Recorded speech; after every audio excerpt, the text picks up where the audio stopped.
Excise ఆఫీసర్లు night పూట దొంగతనంగా దొంగల్లాగా ఇంటిపైన దాడి చేసి ఎవరైనా గుడంబ అమ్మని అమ్మకపోని అందరికీ అరెస్ట్ చేసి పీడీ యాడ్ వేస్తున్నారు.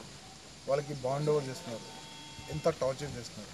నేను ముఖ్యమంత్రి గారికి మరీ రిక్వెస్ట్ చేస్తున్నా, దుల్పేట్లో ఒక కొత్త మార్పు రావాలంటే మీ ఎక్సైజ్ మినిస్టర్ యాక్టివ్ కావాలి. ఇప్పుడు ఇక్కడ దుల్పేట్లో జరుగుతున్న దౌర్జన్యం ఆగాలి. అప్పుడే దుల్పేట్లో ఒక మంచి మార్పు తీసుకొని రావచ్చు. అప్పుడే దుల్పేట్లో ఒక మంచి రిహాబిలిటేషన్ పని కూడా మనం చేయొచ్చు. ఇప్పుడు ఎంతోమందిని పిల్లల్ని పీడియాడేసి లోపడేసినారు, జైలు లోపడేసినారు. వాళ్ళ ఫ్యామిలీ కానీ వాళ్ళ రిలేషన్ కానీ ఎంతో ప్రాబ్లం ఉన్నారు. ఎంతోమంది ఇవాళ దుల్పేట్లో పిల్లలకి స్కూల్కి పంపిస్తలేరు. వాళ్ళకి ఫైనాన్షియల్లీ కూడా బాగా ఇబ్బంది జరుగుతుంది. ఒక్క పూట భోజనం దొరకాలంటే కూడా వాళ్ళకి చాలా ఇబ్బందికరంగా ఉంది. నేను ముఖ్యమంత్రి గారికి రిక్వెస్ట్ చేస్తున్నా, మీరు ఎప్పటి వరకు దుల్పేట్లో రిహాబిలిటేషన్ పని స్టార్ట్ చేయరు అప్పటి వరకు నేను నిరాదీక్షలో కూర్చుంటాను అని ముఖ్యమంత్రి గారికి చెప్తాను.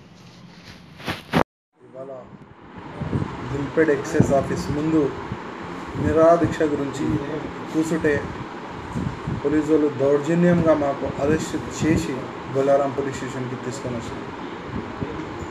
మేము కోరేది ఒక్కటే ముఖ్యమంత్రి గారితో, దుల్పేట్లో ఫస్ట్ మీరు రిహాబిలిటేషన్ పని స్టార్ట్ చేయండి.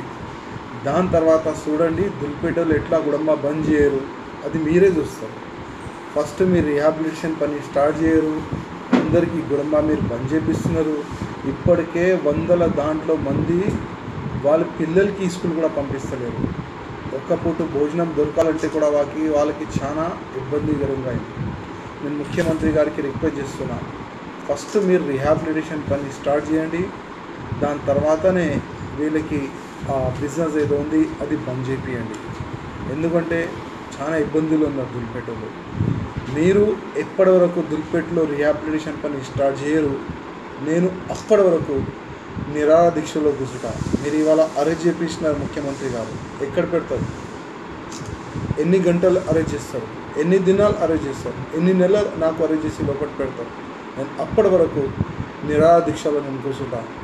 దుల్పేటోళ్ళ సమస్య ఎప్పటి వరకు తీరదు. నేను అప్పటి వరకు నిరాదీక్షలో కూర్చుంటా. నేను మీకు చెప్తున్నాను, నాకు ఏదైనా అయితే దానికి ముఖ్యమంత్రి గారే బాధ్యతలు అని నేను చెప్తాను.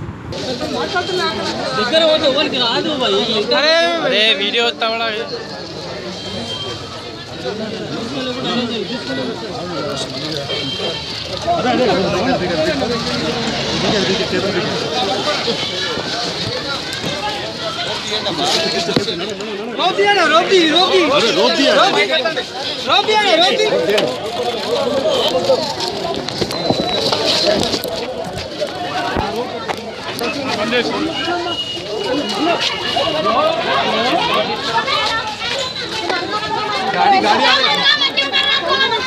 गाड़ी जबरदस्ती घर में घुस के आ गए।